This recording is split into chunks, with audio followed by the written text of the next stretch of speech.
The diner was small, old, and usually quiet. But one night, everything changed.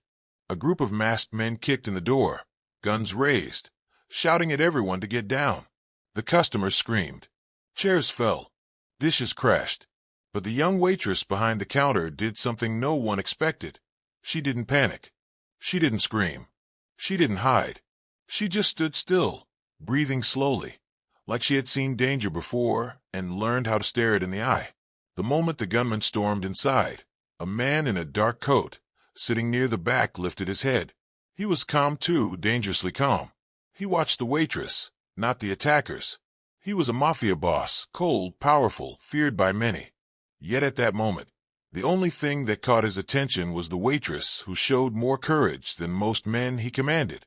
One of the masked men fired into the ceiling to scare people. Dust fell. Lights flickered. The waitress didn't move. She just whispered to a crying woman beside her, "Breathe. Don't draw attention."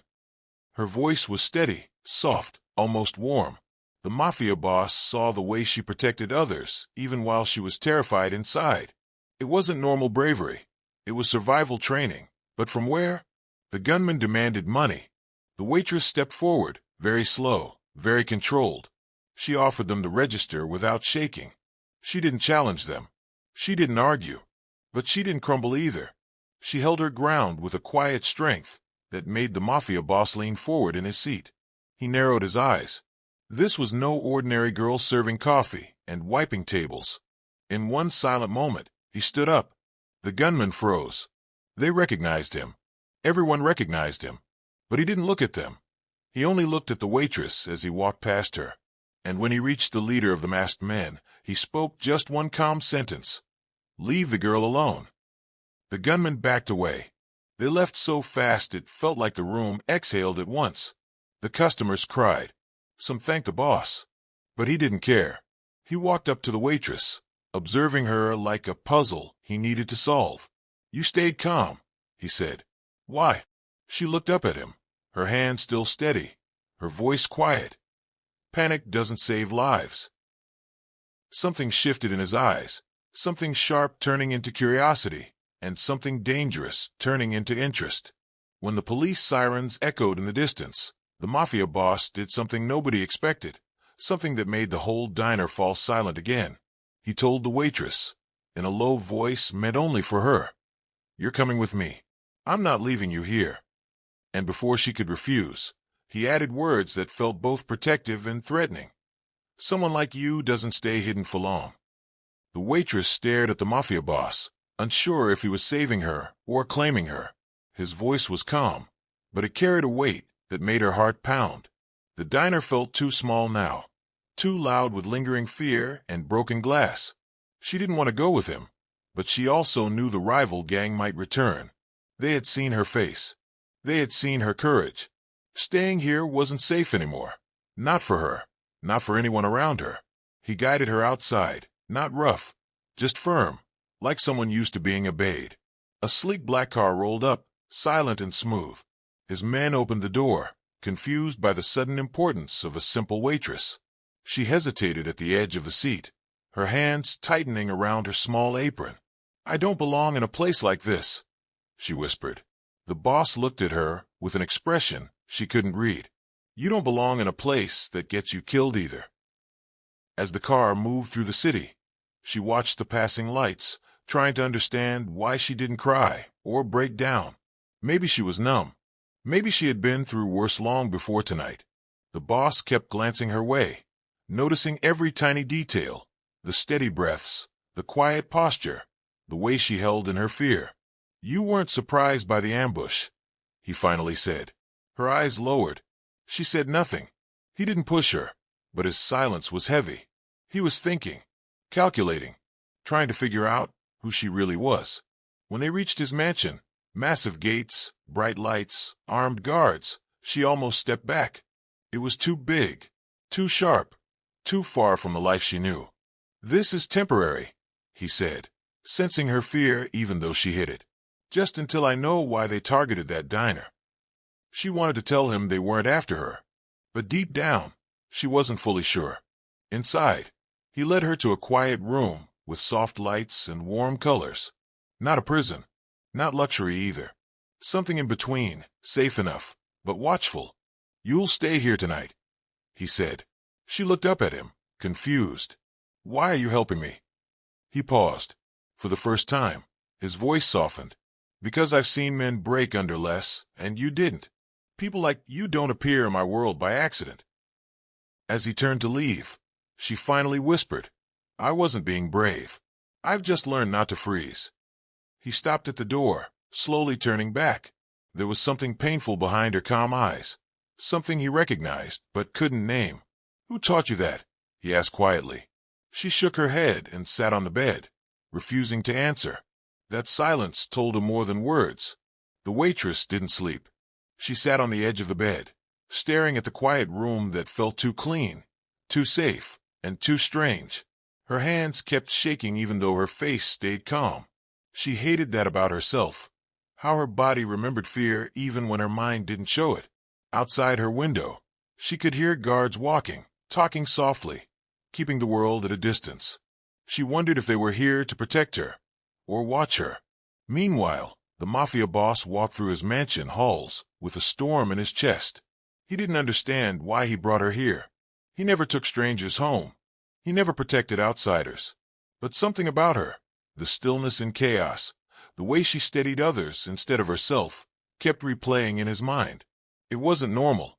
It wasn't random. And he wasn't the type to believe in luck. He called 2 of his closest men to his study. "Someone in that ambush recognized her," he said. His men frowned. "She's a waitress. Why would rivals care?" The boss didn't blink. "That's the question." They asked if she should be interrogated. He glared at them, and the room fell silent. "No, she's under my protection." The words came out too fast, too sharp. Even he noticed. His men exchanged quick looks, but didn't comment. They had never seen him this unsettled. Back in her room, she walked to the mirror and touched the faint old scar near her shoulder, the one she tried to hide under her uniform. A reminder of a past she refused to speak about. A past she ran from. A past that might have found her again tonight. She wondered if the boss would still protect her if he knew who she used to be. If he knew what she escaped. She doubted it. Later, one of the guards knocked gently on her door. "The boss wants to see you." Her heart skipped. She followed the guard through long, quiet hallways until she reached a large study filled with warm light and heavy silence. The boss didn't look up right away. He was staring at a tablet showing security footage from the diner.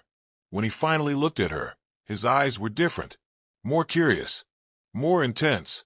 He pointed to the screen that showed her standing calm during the ambush. "Most people scream or run," he said. "You didn't flinch." She swallowed, keeping her voice steady. "I was just trying to help." He leaned forward, studying her face. "No, you were thinking, measuring danger. That's training." Her chest tightened. "You're wrong," she whispered. But he shook his head slowly, like he already knew she wasn't telling the full truth. That night, the mansion felt different. The guards moved with sharper focus. The air held a quiet tension, as if everyone sensed the waitress didn't fit into this world, yet somehow mattered in a way none of them understood. She sat in the corner of the study while the Mafia boss made quiet phone calls, each one clipped and cold. He didn't say her name, not even once. He only said, "She's under my watch now." The words echoed through the room, like a shield placed over her. When he finally hung up, he turned to her with a softer expression than before. "Tell me what you're afraid of," he said. She shook her head, fingers curling into her sleeves. "I'm not afraid of them," she murmured. "I'm afraid of being found." The boss narrowed his eyes. "Found by who?" She looked down and stayed silent. That silence again, deep, heavy, filled with a story that refused to come out. It tugged at him, stronger than he expected. He dismissed his guards and sat across from her. This time, there was no power in his posture, just curiosity and something protective forming slowly. "You can talk to me," he said, voice low. She lifted her eyes just enough for him to see the truth hiding behind them. "Talking never saved me before." The way she said it, with a tired strength, hit him harder than he wanted to admit. He leaned back, studying her like someone reading a map, filled with hidden paths. To distract her, he took her on a quiet walk through the mansion's long corridors. The halls were filled with art, warm lights, old wooden floors, nothing flashy, just grounded and strong. She touched a carved banister lightly and whispered, "This place feels safe." He glanced at her, surprised by how much those words affected him. No one ever said his home felt safe. Most people feared stepping inside. Yet she said it like it was a quiet truth she couldn't hide. They ended up on a balcony overlooking the city lights. The night was peaceful, too peaceful compared to the chaos she had been in hours earlier. She wrapped her arms around herself as a soft breeze passed by. "I didn't mean to bring trouble," she said. "I was just working. That's all I ever try to do." The boss stepped closer, not touching her, just standing near enough for her to feel his presence. "You didn't bring trouble," he said. "Trouble was looking for you." She looked out at the city, thinking about how she had changed towns so many times, always running, always hiding, always pretending she was just an ordinary girl serving food. But danger had a way of finding her, and now she feared it would drag this world, the boss's world, into her past. "If I stay here," she said quietly, "it could put you in danger." He almost laughed, not mocking, just surprised. "I don't run from danger," he replied, "and I don't let danger run toward what's mine." The last part slipped out before he could stop it. Morning came quietly. The mansion was calm, but the waitress woke with a knot in her stomach. She wasn't used to soft sheets, heavy silence, or guards standing outside her door. She wasn't used to anyone caring whether she slept well. When she stepped into the hallway, the guard straightened, watching her with confused respect. She felt out of place, like a small leaf inside a storm, but she kept her chin steady and her steps soft. In the dining room, the Mafia Boss sat alone, drinking dark coffee. He didn't look up when she entered, but she felt his awareness settle over her instantly. He pointed at the chair across from him. "Sit," he said, not as an order, but as an invitation. She sat. He slid a plate toward her. She stared at it, unsure. "You need to eat," he said. "You kept everyone else calm last night, but you forgot yourself." His voice wasn't cold anymore. It held something almost human. As she ate, he studied her again, not like a threat, but like a question he couldn't answer. "You've lived like this for a while," he finally said, "always watching exits, always ready to move." She lowered her fork. "It's just a habit." He shook his head slowly. "No, that's training." She hesitated, then whispered, "I learned the hard way." He didn't push for more, and somehow, that made her trust him a little more than she wanted to. After breakfast, he took her to a small sunroom, warm light, simple furniture, quiet views of the courtyard. "This will be your space," he said, "until this is over." She ran her fingers along the windowsill. "You don't even know me," she murmured. He stepped behind her, not close enough to touch, but close enough that she felt the air shift. "Someone tried to scare you last night," he said. "People don't stay calm under a gun unless they've already survived something worse." She turned to him, something fragile flickering in her eyes. "Why do you care?" He didn't answer right away. Instead, he looked at her like she was a missing piece in a lifetime puzzle. "Because people like you don't come out of nowhere," he said quietly. "And because I don't like watching someone fight alone." Her breath caught. No one had ever said anything like that to her, not without wanting something in return. Later, one of his men entered with new information. A single photo, a blurry one. It showed one of the ambushed gunmen, staring directly at the waitress before retreating. The boss's jaw tightened. He recognized her. The man said. The boss didn't reply. He just looked at her with slow, growing certainty. Not anger, not suspicion. Something else. Something protective. Something dangerous. The waitress stood frozen as the boss's words settled in the air. She didn't understand why someone like him cared so much, but there was no threat in his voice, only certainty. She lowered her gaze, trying to steady her breathing. For the first time since she arrived, she wasn't thinking about running. She was thinking about what it meant to stay. The room felt strangely calm, as if the world outside couldn't reach her here. The boss motioned for her to sit, and he sat across from her, elbows on his knees, studying her gently. "You don't have to tell me everything," he said. "Not until you're ready." She nodded slowly. "Thank you," she whispered. She wasn't used to kindness without strings. She wasn't used to anyone giving her space. The softness in his voice felt safer than any locked door or armed guard. He stood and walked toward a large window, hands behind his back. "Whoever's looking for you, I'll find them before they find you." She watched him, noticing something she hadn't before: the way responsibility weighed on him, the way he carried power with caution instead of pride. "You don't even know if I deserve your help," she said quietly. He turned back to her, his expression steady. "Everyone deserves safety." Later, he showed her around the mansion properly. He didn't rush her. He didn't hover. He simply walked alongside her, pointing out rooms, hallways, quiet spaces where she could breathe. The staff looked at her with curiosity, but not judgment. They followed the boss's example. If he treated her with respect, they did the same. She hadn't felt this kind of acceptance in years. In the afternoons, she found herself drawn to the sunroom he had given her. She sat there with a cup of tea, listening to the faint sounds of guards moving outside. The peace felt new, strange. She didn't know how long it would last, but she let herself breathe in it anyway. Sometimes the boss would pass by, pausing at the doorway as if making sure she was still all right. He never interrupted her. He just watched for a moment, then continued quietly. That evening, she cooked something small in the kitchen, simple food from the diner, something familiar. When the boss walked in, the smell caught his attention. He raised an eyebrow. "You cooked?" She nodded shyly. "I didn't want to feel useless." He sat at the table, tasting it carefully. Then he nodded once. "Stay in this kitchen as long as you want. It suits you." She felt a soft warmth spread in her chest, surprised at how his approval mattered. As the night settled, the two of them sat in a quiet corner of the mansion. No guards, no noise, just the faint hum of the city outside. She looked at him and said softly, "I don't know how long I can stay here, but right now, it feels easier to breathe." He didn't smile, but something gentle flickered in his eyes.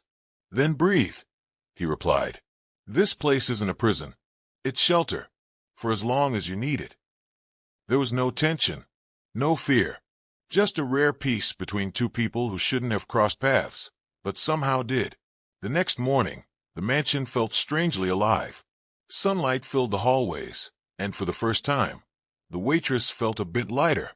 She walked through the quiet corridors with small, careful steps, not because she feared the place, but because she didn't want to disturb the peace she was slowly growing into. When she reached the kitchen, she found a basket of fresh fruit and bread already waiting for her. One of the staff smiled softly. "The boss said you might want something easy to start your day." It surprised her more than it should have. She ate in silence, thinking about how quickly her life had changed. Just a day ago, she was pouring coffee for customers who barely looked her way. Now she was living under the protection of one of the most powerful men in the city. She didn't feel trapped. She didn't feel owned. She felt watched over. Carefully, quietly, respectfully. That difference mattered more than anything. Later, the boss found her in the sunroom, sitting cross-legged on the couch, staring at the soft morning light. He paused at the doorway, taking in the scene with a strange softness on his face. "You slept better?" he asked. She nodded. "Better than I expected." He entered, hands in his pockets, moving with slow, controlled steps, as if he didn't want to startle her. "Good. This place should give you rest, not worry." He sat across from her, resting his forearms on his knees. "My men searched the streets last night," he said. "No sign of the people who attacked the diner." Her heart tightened. "Does that mean they're gone?" He shook his head gently. "No, it means they're smarter than I thought." She looked down at her hands. "I'm sorry," she whispered again. "I didn't want to bring danger into your world." He leaned slightly forward. "You didn't bring danger. Danger was already here. You just made me pay attention." In the afternoon, he allowed her to step outside into the courtyard. The guards kept a respectful distance, giving her space. She stood near a small fountain, the soft sound of water calming her. She closed her eyes, letting the sunlight warm her face. For the first time in a long time, she didn't feel hunted. She didn't feel like she needed to hide. She just felt still. When she opened her eyes, she found the boss watching her from across the yard, a thoughtful expression on his face. He didn't speak. He didn't interrupt. He just made sure she wasn't alone. As evening fell, she helped the kitchen staff again. Chopping vegetables with slow, practiced hands. Cooking grounded her. It reminded her of simpler days. The boss entered quietly, leaning against the counter. "You're settling in," he said. She shrugged softly. "I'm trying." He studied her for a long moment. "You don't have to try so hard," he murmured. "You're safe here." She paused her chopping, breathing in deeply. "Safe feels strange," she admitted, "but good."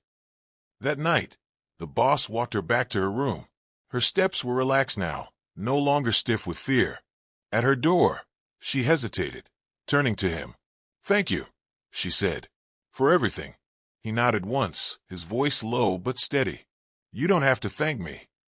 She held his gaze for a slow moment, longer than either of them expected. Then she entered her room, closing the door gently behind her. It was the first night she went to sleep without fear, and the first night he stayed awake longer than usual, wondering why her safety mattered so much to him. The next day began quietly, but there was a shift in the atmosphere, subtle, warm, almost fragile. The waitress woke earlier than usual and stepped into the hallway, expecting the guards to stare at her like before. But today, they greeted her with a simple nod, as if she belonged here now. The small gesture surprised her. It made her chest feel lighter, almost hopeful. She didn't know how long this peace would last, but she allowed herself to enjoy it for a moment. In the dining room, she found the boss reading over a stack of papers. He didn't notice her at first, which gave her a chance to study him. He looked tired, not physically, but emotionally, like someone who carried everyone's problems quietly. When he finally looked up, his eyes softened when they landed on her. "Good morning," he said, his voice lower than usual.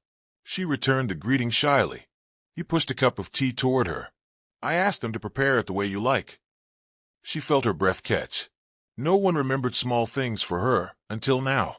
They sat in a strange but comfortable silence. Every few moments, the boss glanced at her, but not in a way that made her feel trapped. It was more like he was making sure she was real, making sure she was still here. After a while, he said, "If you want, I can assign someone to help you adjust, show you the grounds, help you get what you need." She shook her head softly. "I don't want to be a burden." His jaw tightened. "You're not a burden. You're a guest." That word hit her deeper than she expected. Later, one of the staff took her to a small garden behind the mansion. It was quiet, filled with carefully tended flowers and a stone path that curved around a tall oak tree. She touched the petals gently, letting her fingers glide over the softness. The staff member smiled. "The boss never brings anyone here," she whispered. "Not even his own men." The waitress paused, her heart fluttering with confusion. "Why me?" The staff member shrugged. "He sees something in you." When she returned to the mansion, the boss was waiting in the hallway. He wasn't impatient. He wasn't annoyed. He was simply there. "Did you like the garden?" he asked. She nodded. "It's beautiful. Peaceful." He stepped a little closer. "Good. You deserve peaceful places." The sincerity in his voice made her look away, afraid her emotions would show too clearly. She never expected someone like him, a man feared by many, to be so gentle with her. That afternoon, she helped organize the pantry and the kitchen. She worked quietly, humming under her breath. The boss passed by and paused, listening for a moment. It was the first time he had ever heard her hum. Something about the soft sound settled something inside him he didn't know was restless. "You make this place feel different," he said from the doorway. She froze, turning slightly. "Different how?" He took a slow breath. "Less heavy." In the evening, the two of them shared a quiet walk down one of the mansion's long hallways. She felt herself growing comfortable beside him, step by step. When they reached her door, he hesitated, almost as if he didn't want the moment to end. "If you need anything," he said slowly, You come to me. Not my men. Not the staff. Me. She nodded, meeting his eyes.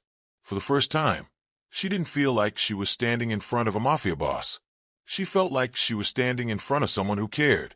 And for the first time in a long time, she let herself believe that maybe, just maybe, someone could care about her without wanting anything in return. The next morning, the mansion felt quieter than usual. The guards moved with their normal precision, but the air carried a softness, a sense that the day could unfold without danger. The waitress moved through the halls with confidence now, no longer timid, no longer afraid. She paused at the large windows, watching the city wake beneath the golden light. For the first time, she felt like she could belong somewhere without running. In the dining room, the boss was already awake, reviewing documents and maps. When she entered, he looked up, his eyes briefly softening. "Morning," he said. She smiled faintly, returning the greeting. He didn't offer tea or coffee this time. He simply nodded. They shared the quiet familiarity of people who had begun to trust each other without needing words. Silence had become a small form of intimacy between them. Later, she wandered into the library. Books lined the walls from floor to ceiling, and she ran her fingers along the spines, feeling the weight of history and knowledge in the quiet space. The boss appeared behind her without warning. "Looking for something?" he asked. She jumped slightly but smiled. "Maybe a story that isn't mine for a change." He chuckled softly, a rare, genuine sound, then read, "Escape. No one will disturb you." She nodded, feeling the warmth of his protection like a cloak around her shoulders. As the day went on, she began to notice small gestures, things he didn't even realize he was doing.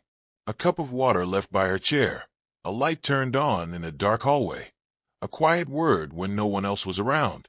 It wasn't controlling. It wasn't possessive. It was careful, thoughtful attention, and it made her heart beat in a way she hadn't felt in years. Slowly, she realized she was starting to trust him. Not completely, but enough to breathe a little easier. In the afternoon, they walked the mansion grounds together. He didn't talk much, letting her explore while he observed silently. She pointed to a fountain in the distance, and he smiled faintly. "I built that for quiet moments," he said. She laughed softly. "It works."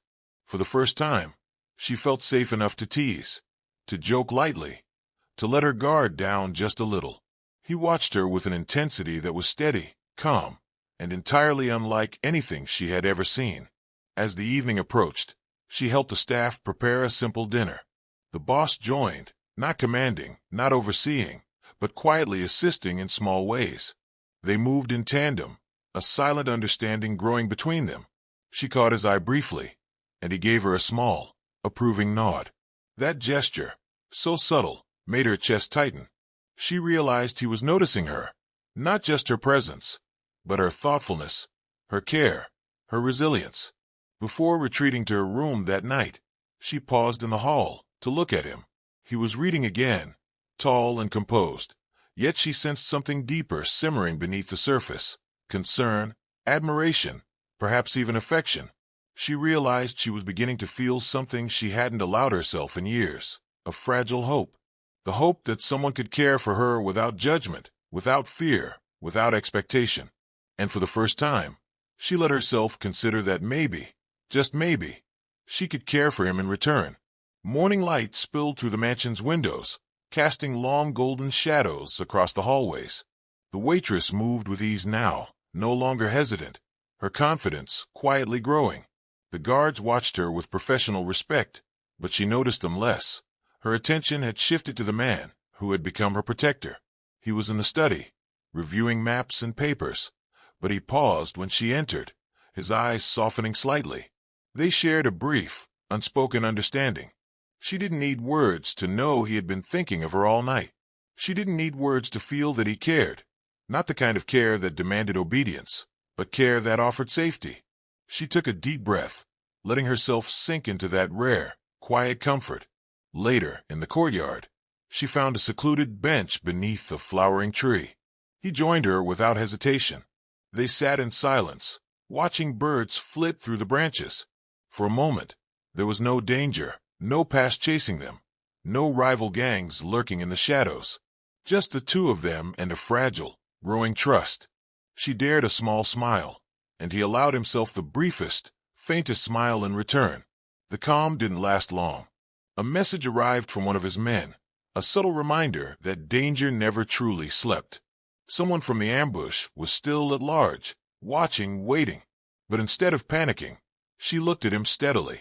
She no longer felt entirely powerless. The fear that had once ruled her life was tempered by the safety he provided, the careful way he had begun to shield her. That evening, they walked the mansion grounds again, slower this time, lingering longer. She noticed the subtle details, the way he always walked on the side nearest to potential threats, the way he kept an eye on every doorway, every shadow. She realized his attention wasn't just professional, it was personal, and the thought that he cared enough to watch over her like that caused a flutter deep in her chest. Back in the mansion, she prepared a small meal for the two of them.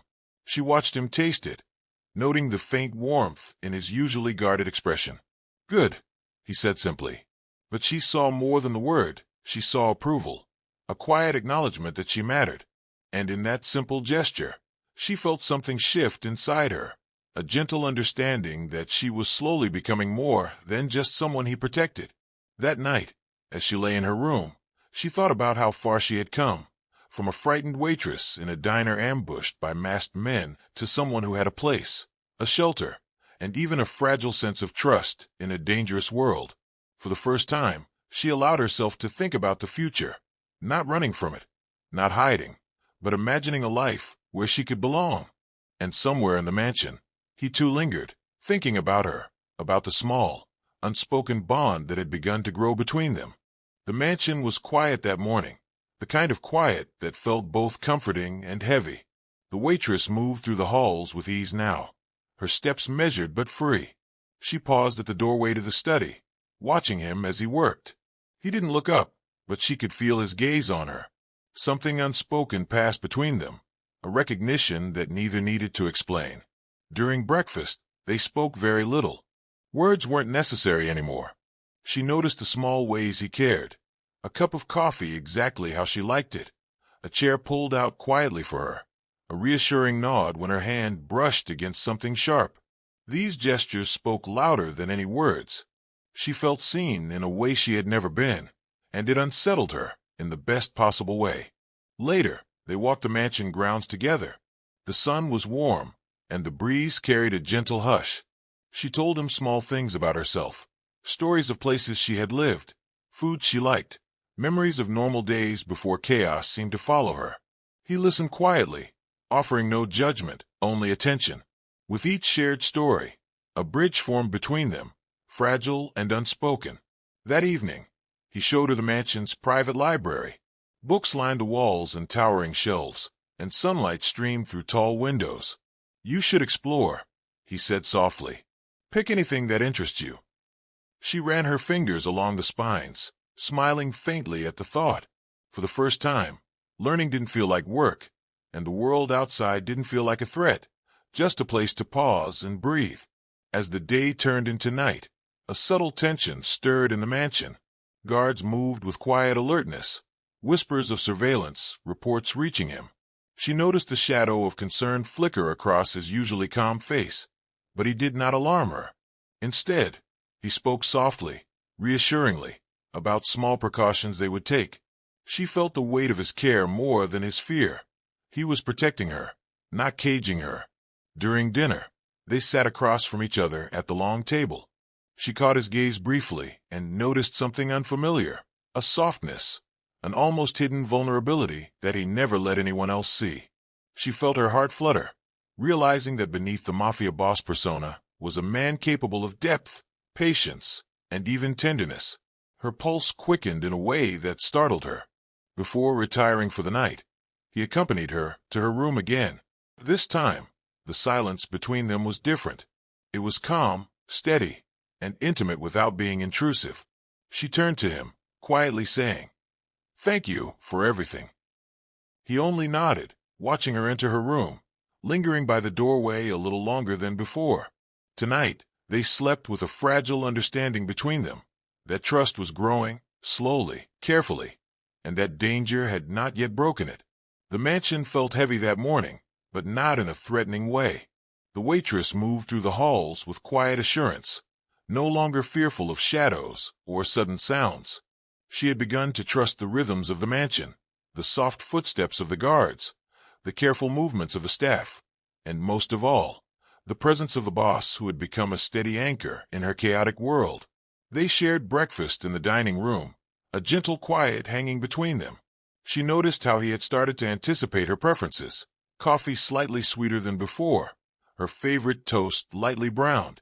The small gestures made her chest tighten in ways she didn't fully understand. She had never experienced care like this, consistent, patient, and quiet, and it unsettled her more than any danger ever had. After breakfast, he invited her to the private courtyard. The air was crisp, and sunlight bounced off the fountain water, creating ripples of gold. She lingered near the flowers, touching petals softly.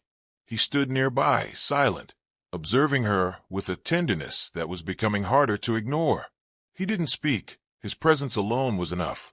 She realized she could breathe here, finally, without always watching her back. Later, in the library, she picked up a book she had never seen before. She opened it, leafing through pages as he approached quietly. He didn't hover, didn't demand her attention. He simply walked to a nearby shelf, letting her explore. She glanced at him, noting the patience in his posture. "You make this place feel lighter," she said softly. He paused, glancing at her briefly. "And you make me notice what I never do," he admitted quietly.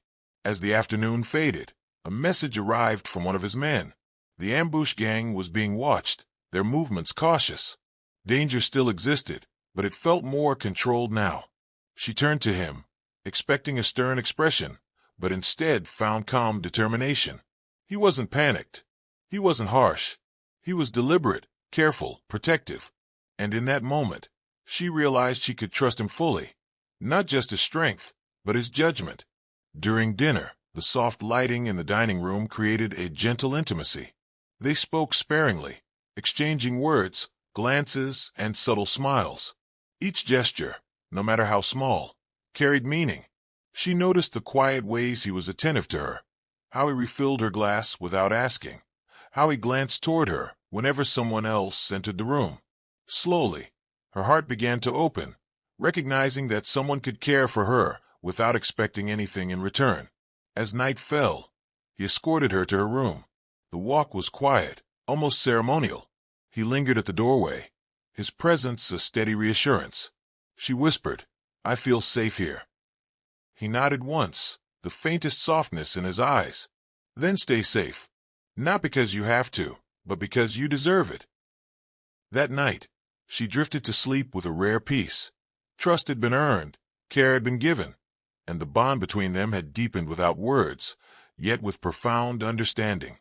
The morning sun filtered softly through her room, and for the first time in years, the waitress woke, without fear pressing on her chest.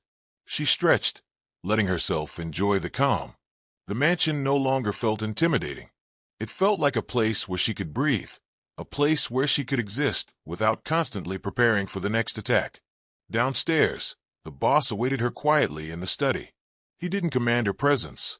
He simply sat, calm and steady, as though her arrival was a moment he had been expecting all along. When their eyes met, there was no tension, no unspoken threat, just recognition of the bond that had grown between them through danger, patience, and small gestures of care. They walked through the mansion together that morning, slower than before. Every glance, every small movement was familiar, comfortable. She realized how much she had begun to rely on his quiet strength, his steady presence, and the simple ways he had taught her that safety didn't have to be earned through fear. She no longer ran from him. She leaned into his protection willingly. Outside, the courtyard was alive with sunlight, and the fountain sparkled like liquid gold. She paused, touching the petals of a flower. He stopped beside her, standing quietly, not hovering but simply being there. She glanced at him, and for the first time, she saw not just the feared Mafia boss, but a man capable of patience, care, and even tenderness. Later, in the quiet of the dining room, they shared a simple meal together. The staff moved around them, unnoticed. She realized how safe she felt here, how much trust had grown between them without a single word demanding it. It was slow, steady, and real. Trust born not from power, but from understanding, patience, and care. That evening, she stood at her bedroom window, looking at the city below. No one could touch her here, not because of walls, not because of guards, but because of him. Not the man everyone feared, but the man who had chosen to protect her. She understood now that safety was not just about avoiding danger. It was about having someone willing to stand with you, quietly, without expectation. As night fell, she closed her eyes, finally allowing herself to rest fully. And somewhere in the mansion, he watched over her, not as a boss, not as a protector, but as someone who had begun to care deeply for her. Their story was no longer about fear or danger. It was about trust, connection, and a fragile, slow-burning bond that had survived ambushes, threats, and uncertainty. For the first time, she felt that she truly belonged.